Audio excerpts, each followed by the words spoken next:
Okay, now that we've negotiated seating arrangements, I am going to introduce our 6-minute lawyers, many of whom you have already seen in our sessions today. At the end is Tony Brown, General Counsel for the Toronto District School Board, and his topic is going to be Human Rights Update. We have Kate Dearden from Borden Ladner Gervais, who will be talking about employee accommodation, how to continue to effectively manage your school. And then we have Wayne McKay back again, but this time he is talking about freedom of expression in Canadian schools. We have Sharon Duffy in the middle, who is from the Toronto Catholic Board, and she is going to be talking about putting relations back in labor relations.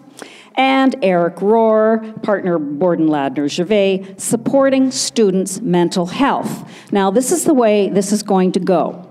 Each lawyer will reintroduce their topic, and they will speak for 6 minutes. At the 5-minute mark, I will put my hand up just to let you know you got a minute to go. And at 6 minutes, a big hook comes out and drags them off the... No, that's not going to happen. But they will try and keep to the 6-minute mark. Okay, we're going to start with you, Tony. Oh, hang on. Let me get my clock going. She's brutal. No cheating. I'll start before she gets it. She's brutal. That's right. Hello, everybody. My topic is sort of human rights, basically, and so to do that, I went through all the decisions of the Human Rights Tribunal over the last couple of years to see what was of great interest to you, or what I thought would be of great interest to you, and I found a fascinating decision on student transportation coming out of the London, Ontario jurisdiction. They have a transportation consortium there. And the consortium, well, in this particular case, the student had parents who were separated. They both lived within the bus zone of the elementary school, but they were living separately. And the child lived with one parent 1 week and then alternated to the other parent the next week. But the consortium said, well, we're not going to transport you from 2 different homes. You sort of got to make up your mind. And they said, well, you know, we really have profound safety concerns about this, and so we just can't possibly do it. So off they went to the Human Rights Tribunal on the basis of discrimination on family status, which is the parent-child relationship under the Human Rights Code. And the Human Rights Tribunal said, no, that's not very sensible. That's discrimination on the basis of family status. And they looked at the safety arguments, and they said, well, you know, it's interesting. This has been going on for 2 years without any incident, and now you're arguing that it's a safety concern. So that didn't exactly go too far.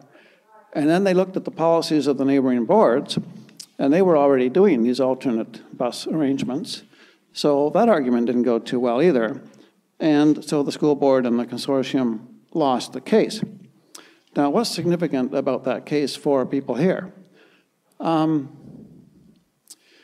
Anytime you are asked to accommodate someone on the basis of a disability, whether you're hiring somebody, transporting somebody, educating somebody, it doesn't really matter.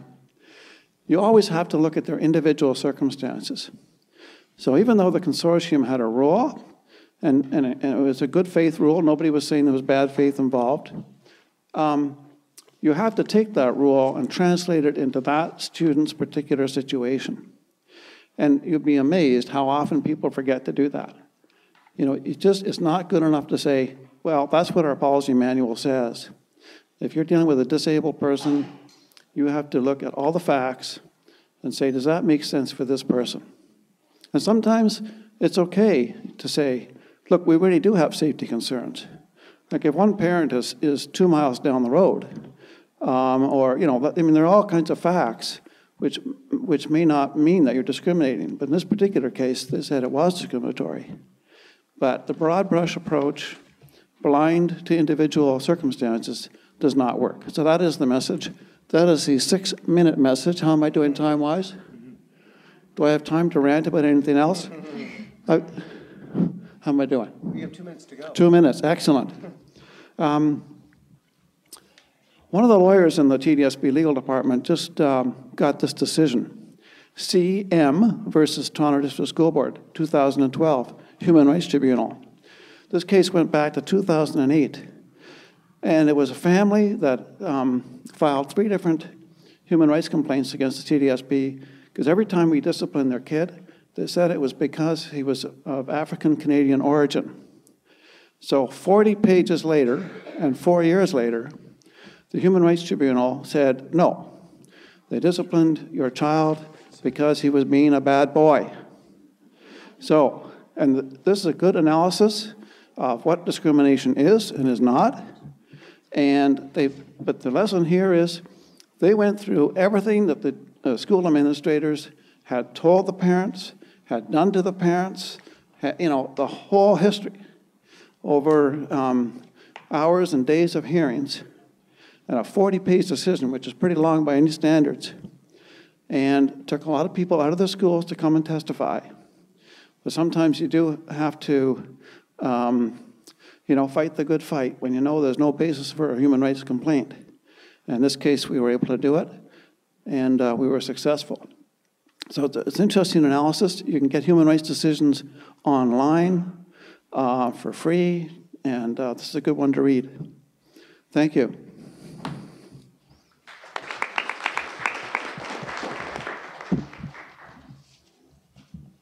I think I'll have to get a copy of that case. It sounds like it will have some application. So I'm talking about employee accommodation, so not students, but employees, how to effectively manage your school. And I thought that one of the most difficult challenges posed by disability and accommodation can be absenteeism. There are lots of different reasons why, due to someone's disability, they need to be absent. And at a certain point, when does it become too much? When does it become, in the lingo of human rights, undue hardship? So going back to the basics, the leading cases say about innocent absenteeism. So where the person is absent and we believe the reason, we just question how long it can go on. We look at 2 things: the employee's past record of absenteeism, if it's excessive or undue, and the second thing that we look at is whether there's any reasonable prospect for that record of absenteeism to improve in the foreseeable future. So if the person's record is poor and the prognosis is no better, you've reached a situation we call innocent absenteeism. And in these circumstances, if you've decided that it's at the point where you can't take any more absenteeism, you can't have this person absent from your school, from your workplace, you're supposed to give them notice that they've reached that point and that their employment's in jeopardy. And that gives them the chance to perhaps provide information that would allow you to assess whether maybe they do have a chance of improving their attendance, something else could be done, how else you could accommodate their absence, which of course is your obligation. If the person's disability requires them to be absent, you have to explore whether you can accommodate that. But at a certain point, when is it excessive? When is it too much? The Supreme Court has had something to say about this, not surprisingly. There's a 2008 case called Hydro-Quebec, arising from a unionized context, where an employee had been absent for 960 days over a 7-year period. This is not a very good record of attendance, fair to say. The employer had accommodated. They'd provided light duties, they'd provided gradual returns to work after various bouts of illness, and they didn't question that the person was ill. They just said, the most basic term of your employment is to come to work, and it's just not happening, so what can we do here? And the Supreme Court confirmed the principles of innocent absenteeism, even in the context of a person having a disability that causes their absence. So if you have evidence of past excessive absenteeism and no prospect for improvement in the foreseeable future, termination can be justified, and it can be non-discriminatory, even where the person has a disability.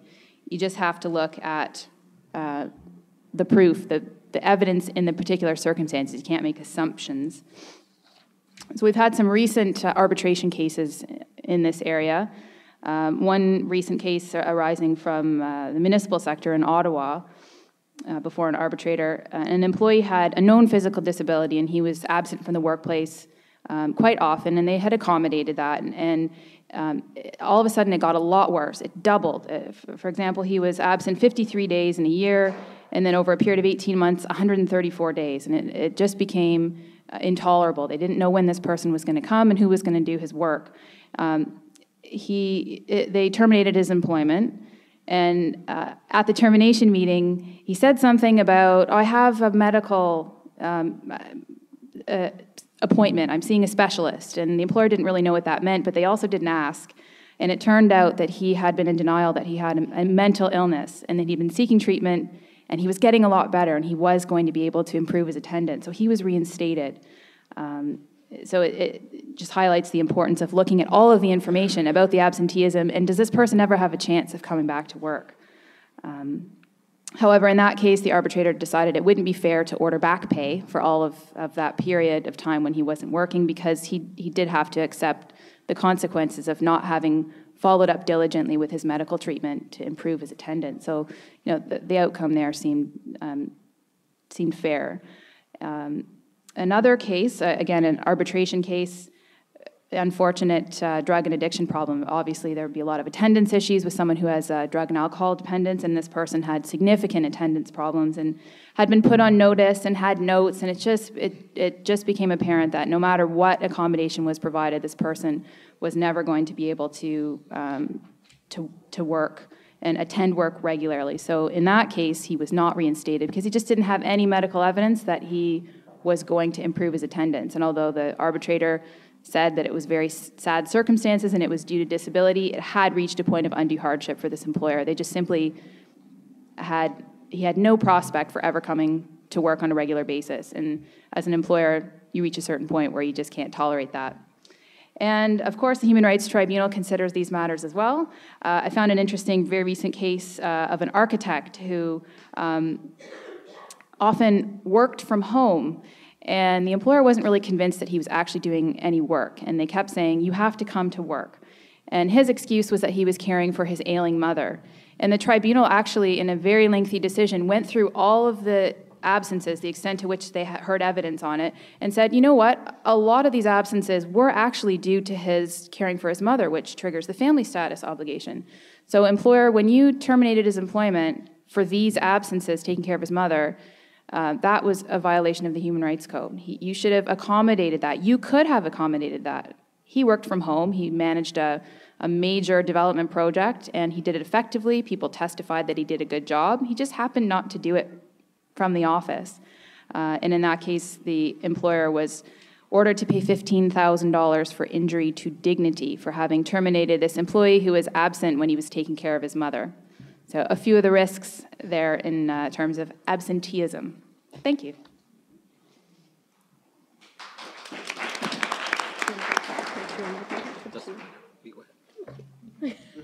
So Wayne and I have negotiated that I will go next.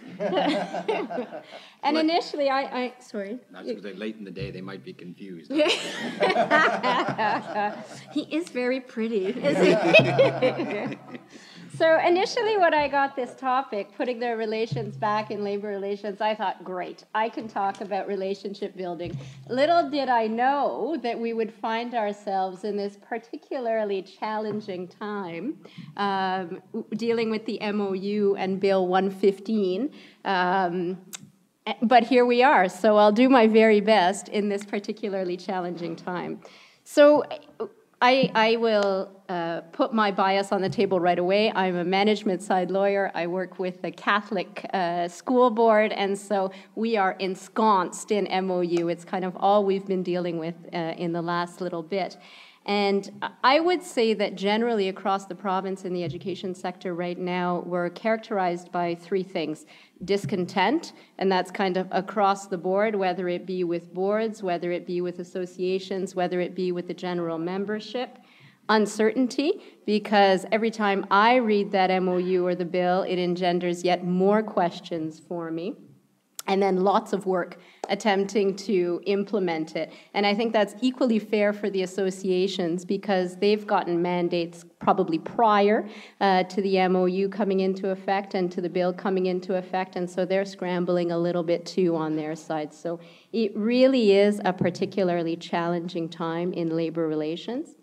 And then we have the strong political overlay, is what I'm going to call it. So you've got the government who has become extremely interventionist, or at least they were before they prorogued the legislature.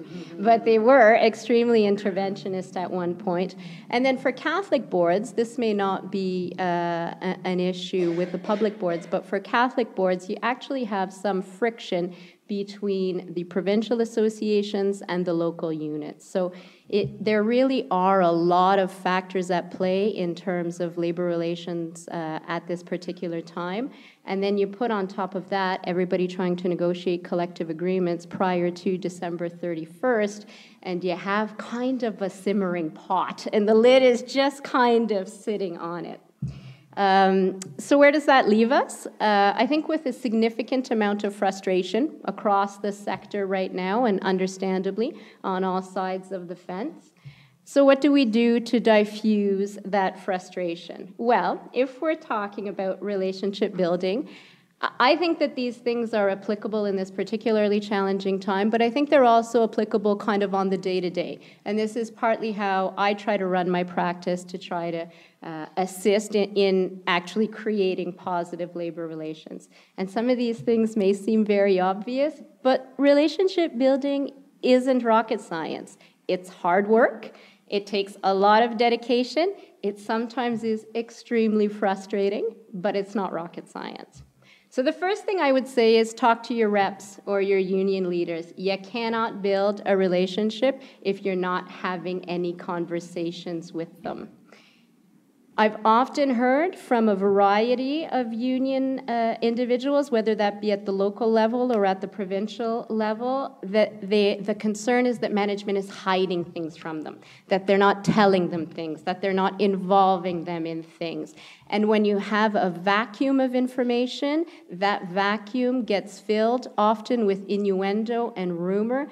And how many of us have tried to dispel a rumor and found that it's much more difficult than actually providing information up at the front end? So where you can involve people, where you can share information, it's probably, at least in my experience, a good idea to do so. This second point is very closely tied to my first point. Email is not a relationship building tool. I'm going to say it again. Email is not a relationship building tool. I can't tell you the amount of times that I've had to call somebody and say, no, that's not what they really meant. The principal really wasn't angry with the teacher. And it conveys nothing good generally. I am a lawyer. I understand documentation. I understand the importance of papering things. But when we're focusing on building relationships, email is not a particularly effective tool. It may be great to provide documents. It may be extremely productive, but it does very, very little to build a relationship. In the event that you've got 1 minute, what? In the event that you've got to send an email zinger, one of the things I often do is call in advance, right? Look, I'm really sorry, but I got to send you this zinger. You should know that it's coming your way. Is there a particularly good time that I can send it to you? Maybe I shouldn't be copying so-and-so. I was gonna. What do you think about that? And I mean, we're laughing, but it's actually generally usually well received. And I've had the association do it on the other side as well. There are times when you really have no room to move. You've got a mandate, that's it. There is no flexibility. In those instances, be upfront with the union about it. I've said this to the union on a number of occasions. Look, guys, I'm really sorry. We're going to need to go get a decision on this one, right? Like, we just cannot. We're wasting everybody's time if we're engaging in settlement discussions because we're really not going to get there. We're way too far apart, and we need a third party to tell us. Sometimes they have a political reality, and it's the same for them. But when you can be upfront and you're not wasting your time, it's helpful. The flip side to that is when you do have some room, then approach it with an open mind. Oftentimes when you first get an offer or an indication, you kind of think, no way that's going to happen, no way, no how. Take it away. Before you come back with your resounding no, it may be that there are at least pieces of the proposal that you can incorporate, and it may be a good starting point. And the last point I have before this Sue yanks me, is be prepared to invest some time. It's not easy. It's not easy to build relationships. You need to be available, you need to be responsive, and you need to be willing to kind of go the distance. And, you know, you can't do it one day and not do it the next day and expect that it's going to be there. It's gentle. You need to nurture it. Thank you.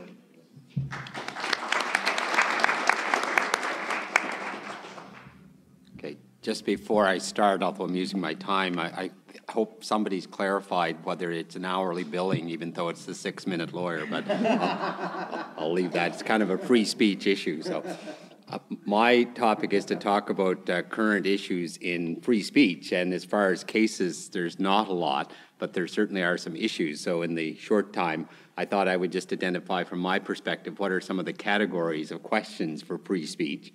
And the first one, which has been around for a while, discriminatory speech short of hate speech or / political correctness.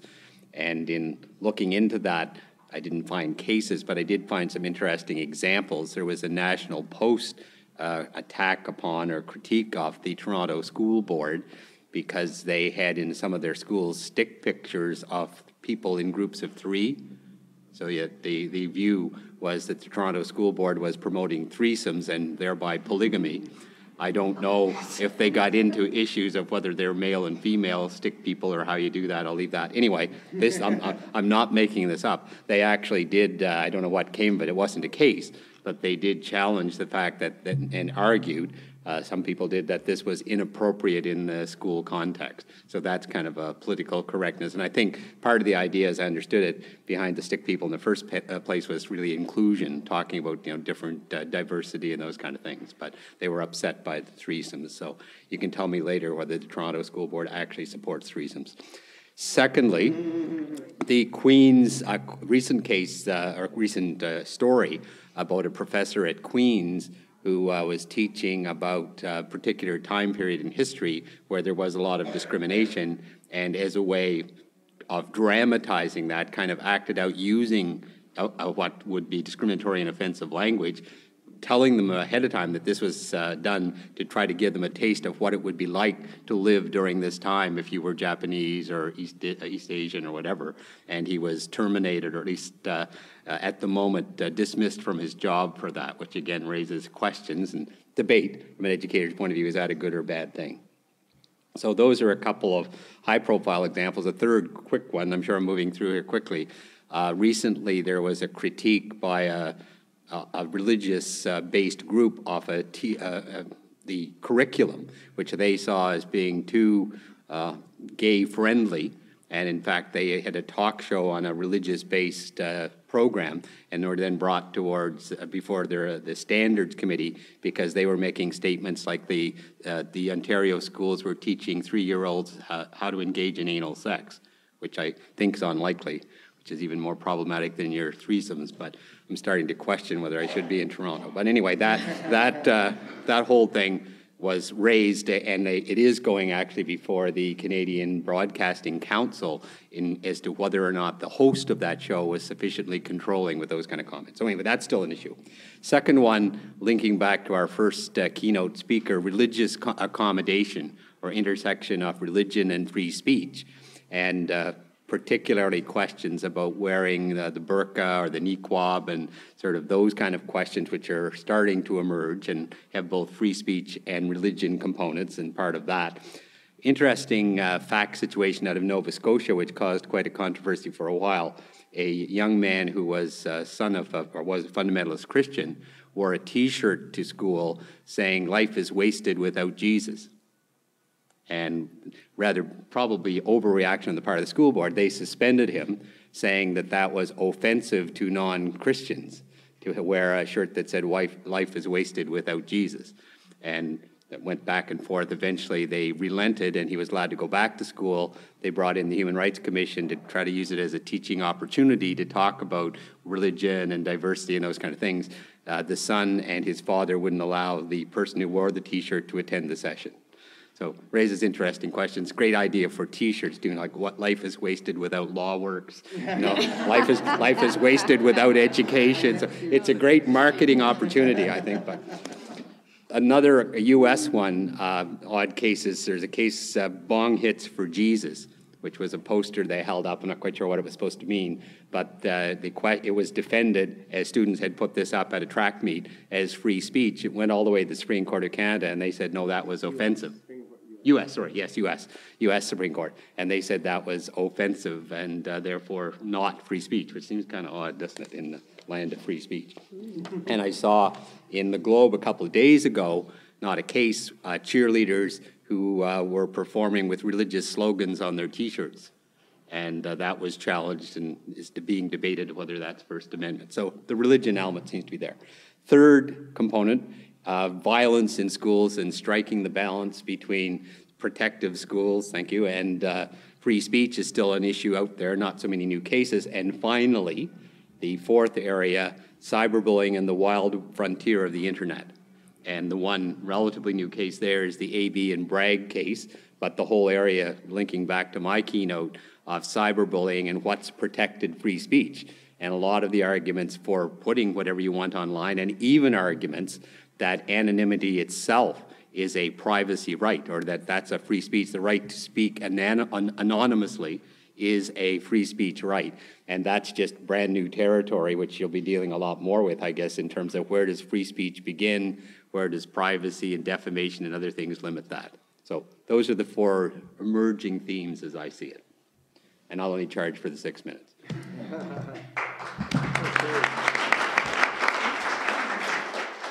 I'm literally falling off the end of the table here. I was asked to speak on supporting students' mental health. All of you principals, vice principals, teachers, SOs, will be very conversant with this issue. To one hand, you could argue it's kind of the elephant in the room. People often don't talk about mental health issues. Often parents are reluctant to acknowledge mental health issues, but it's becoming something I think in Canada has become recognized and acknowledged issue that we need to address. In Parliament, Bob Rae and others in the Liberal Party have suggested a national mental health strategy. Clara Hughes, former Olympic athlete, Summer and Winter Olympics, has become kind of the poster child to discuss publicly mental health issues. She's a spokesperson, and this has clearly become a national issue. 15 to 21% of our Canadian young people are affected by mental health disorders of some kind. In Ontario, there's a 2010 report that 1 out of 5 Ontarians will experience a serious mental illness or have some kind of substance abuse issues in their lifetime. And there's a Statistics Canada report saying that teenagers and young adults aged 15 to 24 will experience a high incidence of mental disorders of any age group. And of course, this is obviously a very broad issue, and of course people are always concerned about the whole categorization of mental illness, and that's of course an extreme part of mental health. So my point to you is that mental health can affect a range of issues and affects a person's ability to enjoy their life and to deal with everyday challenges. And it ranges, of course, from common everyday struggles to serious mental illness issues. I'm saying this is a range of different issues, and it includes things like anxiety, things like attention deficit hyperactivity issues, a conduct disorder, depression, substance abuse issues, and the like. And we see this, of course, in our schools, and I know Rory and Peter and Nadia, Toronto Catholic, and the folks from Toronto Public will see this in different actions and how students act out. Students may be identified, they may not be identified, but you have students who have problems concentrating, they have problems making decisions. We have students, of course, that are missing deadlines, so these are kind of early warning signs. There are students with significant delays in completing assignments, low morale, students that are kind of not responding, students that are completely disorganized in their student work, frequent complaints about fatigue. So these are indices of possible problems, a decreased interest, a sudden decreased interest or involvement in class assignments or class endeavors, frequent absences, late arrivals, and there's a whole bunch of other indices around confused thinking, excessive fears, suicidal thoughts, extreme anxiety. So that gives you a sense of the problem. We have in the Education Act in Ontario, Section 265(1)J, and it says that, of course, as principals and as educators, we have an obligation to act as prudent and careful parents. That's the common law standard. And under the Education Act, a principal has a duty to give assiduous attention to the health and comfort of students under their care. So we have this legal obligation not just to ignore these students, but to be compassionate, but to involve parents, but to be inclusive. So I want to briefly, when I've hit the 1 minute mark, talk to you about some of the solutions. But before I do, one case, DC versus, and this is Dylan Seagrass versus the London District School Board. It was just released this year, April 18th, 2012. It's actually in the current BLG newsletter in your handout, and it talks about, the case is a case that we did at BLG. It's a fascinating case about a student with ADHD, attention deficit hyperactivity disorder.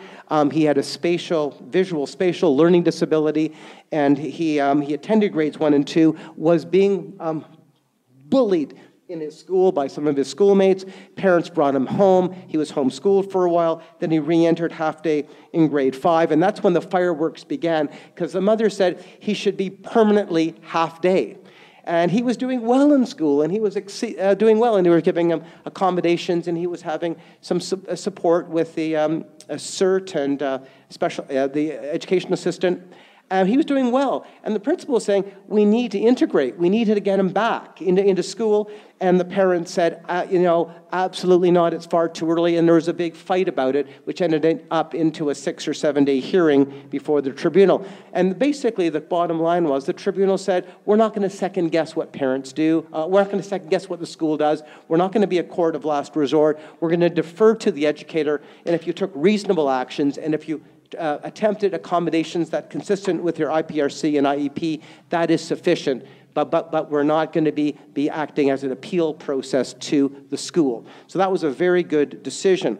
So lastly, how you can support your students, be informed. And my one point here is we are a community. You're not going to take this on your own. You're a team. So build a scaffolding of support with your CYWs, social workers, psychologists.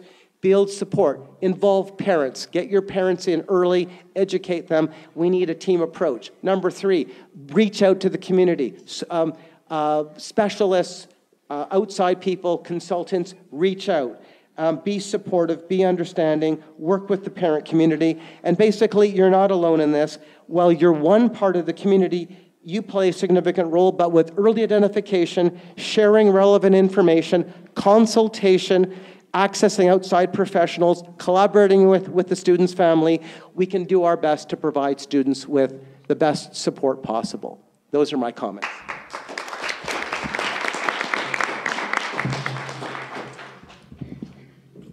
Okay, go ahead, sorry. Thank you very much to our lawyers. Thank you, Tony, for being under 6 minutes. I gave part of your 6 minutes to Sharon. It all worked out really well. That concludes the Lawworks conference for 2012.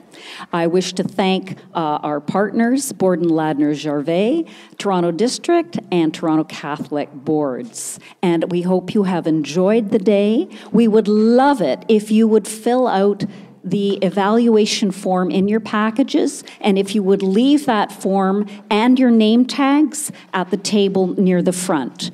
You are also welcome to join us at the Nexus Lounge on the 12th floor. It has a fantastic view. I know that some of you need to get going. It's 3:45, but we will be very happy to greet you up there for a little reception. Thank you very much. I hope to see you next year at Lawworks 2013.